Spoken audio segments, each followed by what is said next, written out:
Anjurkan sebagian orang-orang barat, mereka mengatakan kalau sedang hamil sebaiknya ibu itu menghidupkan musik supaya kata mereka untuk perkembangan otak janin, Biar cerdas ya. biar cerdas kata mereka. Iya. Itu kata mereka.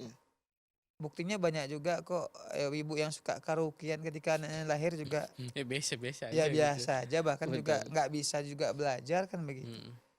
Tapi yakinlah ketika seorang ibu hamil, dia taat kepada Allah.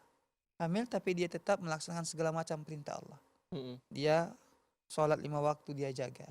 Kemudian dia memperbanyak membaca Al-Quran, ini yang paling penting. Memperbanyak membaca Al-Quran. Supaya apa? Itu berpengaruh kepada janinnya. Karena Al-Quran merupakan obat. Al-Quran merupakan penyejuk hati. Memberi petunjuk kepada kita manusia. Maka orang tua harus membiasakan ketika dia hamil, ya, untuk memperbanyak membaca Al-Quran. Kalau bisa mungkin ketika masa-masa dia hamil ini, target dia mungkin, nah kalau bisa aku khatam Al-Quran 2 kali, 3 kali. Berharap berkah kepada Allah. Berkah dari membaca Al-Quran untuk janinnya, untuk bayinya. Supaya menjadi anak yang soleh atau harapannya menjadi hafiz Al-Quran. Nggak masalah kalau seandainya dia berharap seperti itu. Karena membaca Al-Quran merupakan amal soleh.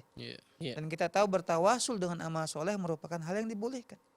Kita tahu dalam hadis Nabi SAW